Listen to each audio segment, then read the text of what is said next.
All right. So, what you're going to start with is just a mat or just be in your carpet. You really don't need a mat if you don't have one. And then the other thing I'll use is a yoga block, but you can just grab maybe a square pillow or if you've got like a little ball or something, about this width. So, all right, go ahead and have that beside you. But basically, we're just going to start hands and knees, and we're going to do cat cow. Okay, so just go through about 10 times whatever feels good. You can do that with your breaths. You're going to inhale, lift your tailbone, lift your head, exhale, and really think about tucking under and kind of thinking about that belly button going up to the ceiling. Okay.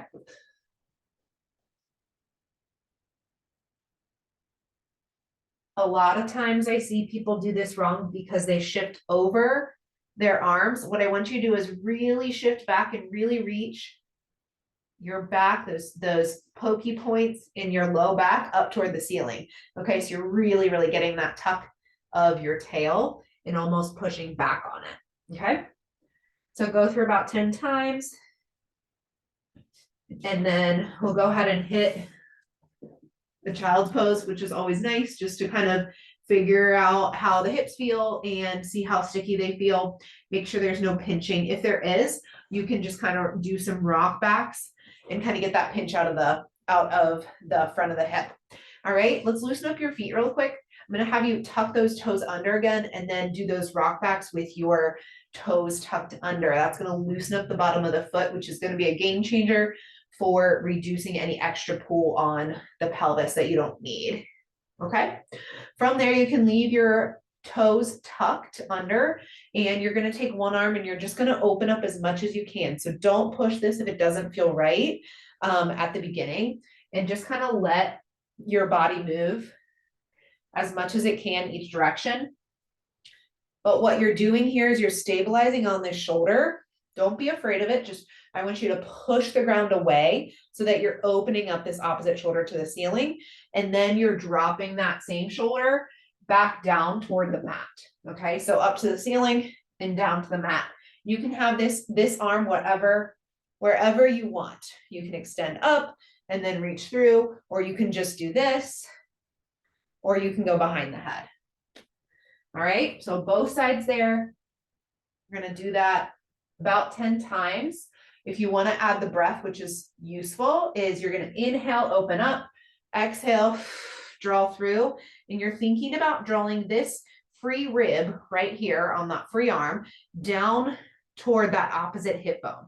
All right, so that's going to really get you warmed up through the core.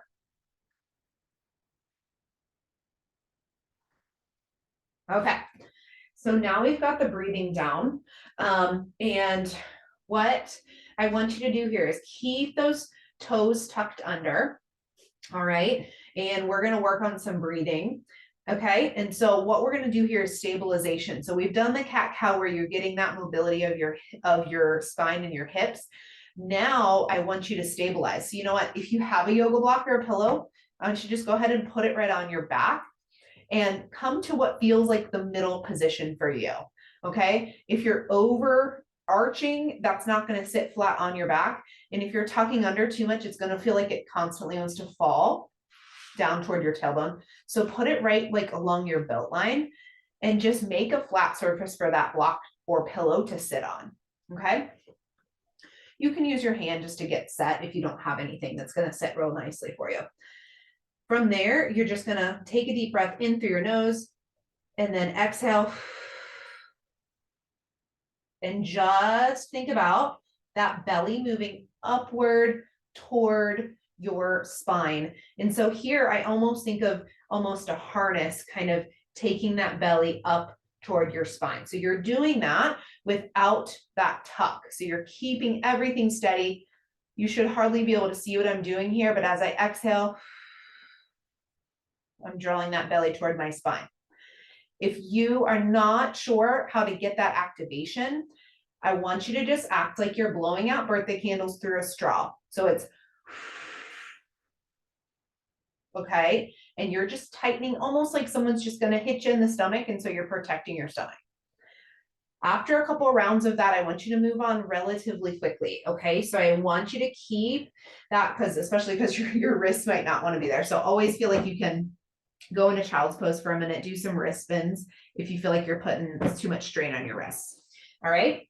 So this entire time, I want you to be looking down at your hands and pushing away from the mat. So don't let your body sink down and your head sink forward. So nice strong arms, push away from the mat. And the first thing we're going to do is you're going to set your core. So do that exhale and just tighten the core like someone's going to hit you, jab you in the stomach.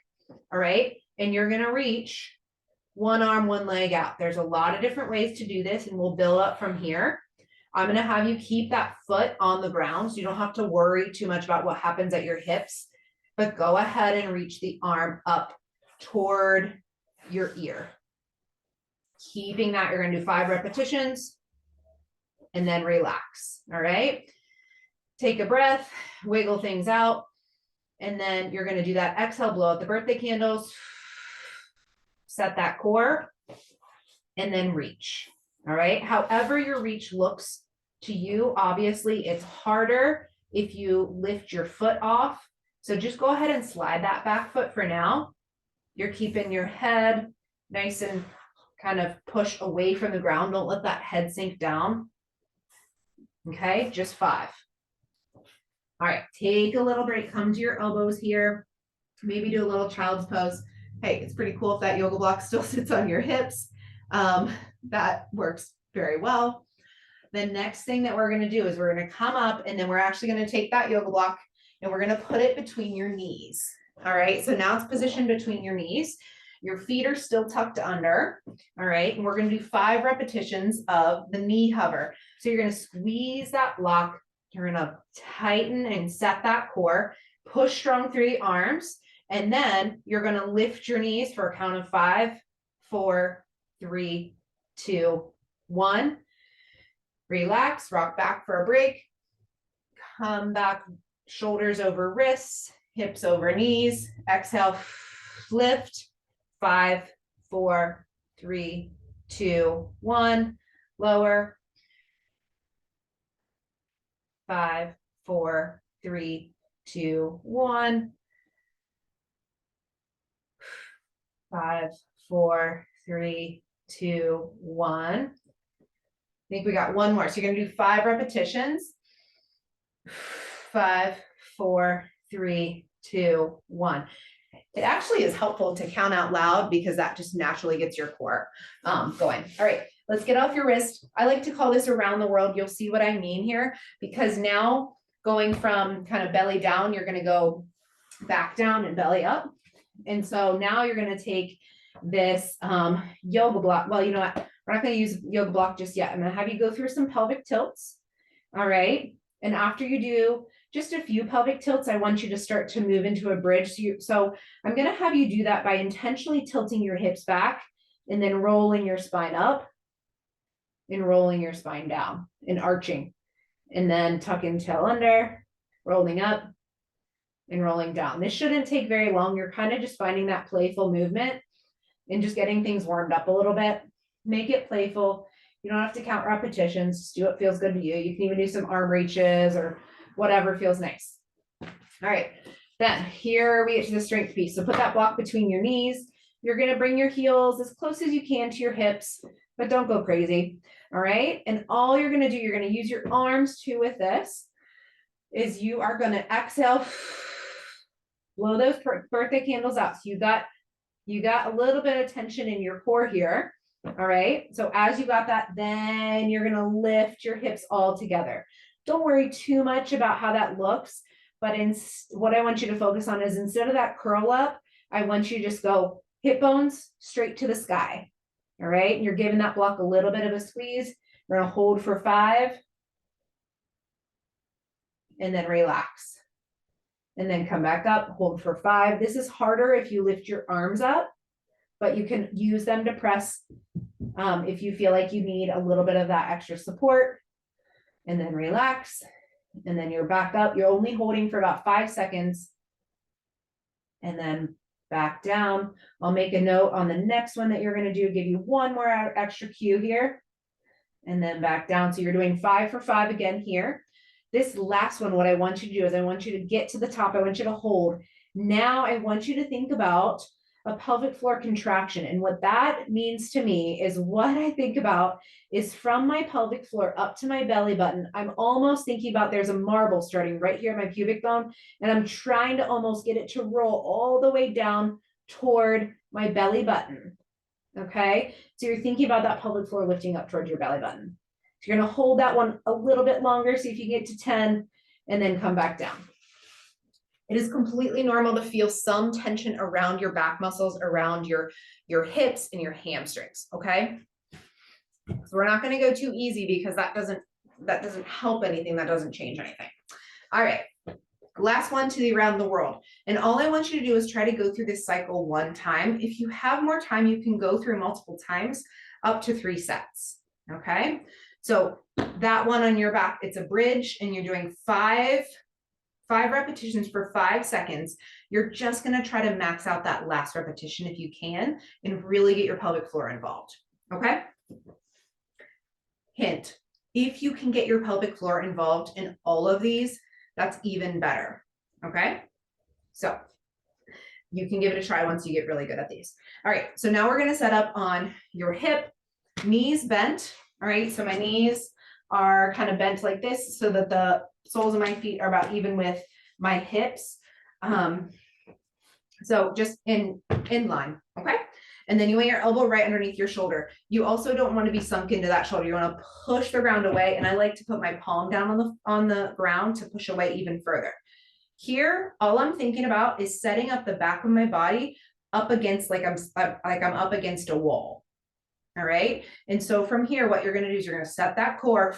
You can use the exhale if you need to. All right. Biggest things is I don't want you reaching back too far and your ribs kind of flaring out. I want you to bring the core and set evenly, so that your ribs aren't sticking out and you're not arching your back. Okay. So maybe come down a little bit, pull pelvic floor up, thinking about those lower abdominals coming up towards your ribs coming down towards your lower abs. All right. And so from here, you're going to set that core, you're going to press, and you're going to lift the hips forward and up to the ceiling. So I am coming forward a little bit. Hold for 5 is all. Good.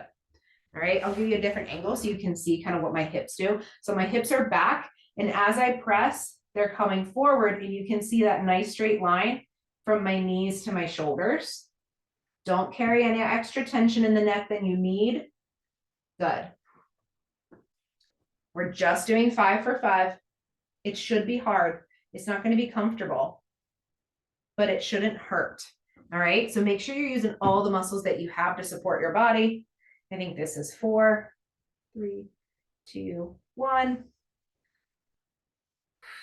4, 3, 2, 1. Good. All right. Switch to the other side. It's okay to feel burn in the shoulder. This is strengthening the entire core of your body, which is shoulders to hips. All right. Don't carry an extra tension in the neck. You can shake it out in between if you need to. You can even switch sides at rep 2 or 3 if you need to. Okay. But I think you can do 5. All right. So this is sometimes helpful to do a hand on the hip. So you're going to line yourself up like you're just even up against a wall, the back of your body. All right. You can flex those feet to help you a little bit more. Push anything into the ground that's in contact with the ground as you lift those hips and extend them just a bit. Remember, we're taking that bend in your body as your hips go back. We're taking that up and forward. So you make a nice line from your knees to your shoulders. 5. And you're just thinking about a sling of muscles supporting you here and around your hips and up around your shoulders. So the entire, this part of your body, all right, this side of your body is working. So if you think about those muscles and just bring your mind's awareness to those muscles, you'll feel them working. Maybe not the first time, but they'll start to kick on. I think we have one more, and you're just thinking about that sling of muscles coming and supporting you. I almost think about a little net underneath my body, lifting me up. And what that does is it allows me to just lift without thinking about things too much. Okay. And naturally letting those sling of muscles just guide me up.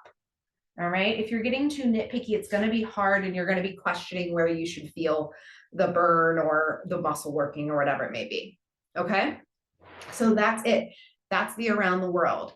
Okay. And so you start with a little bit of that warm up with a cat cow and a little bit of the child's pose and the rotations. And from there, you can also end with a cool down.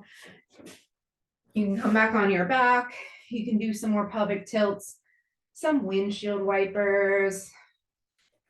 You can stretch the back of your legs. I always spend a little bit more time on my back after I do core work because who doesn't like laying down exercises? Okay, so just a couple knee bends and straighten and then just kind of roll your ankles out. And what that's going to do is it's just going to relieve any extra pull that you're getting on your pelvis throughout the day. And you can even do that with the other leg straight, which is going to get the opposite hip flexor. All right. So just what I would do is just check in with your body after you've done the series and just reduce any tension that has built up. You can even let your head relax on the ground and kind of let your head go back and forth. Okay. Once you get real good at that, that shouldn't take you any more than 5 minutes. And you can also piece it out and do it in parts throughout the day. All right.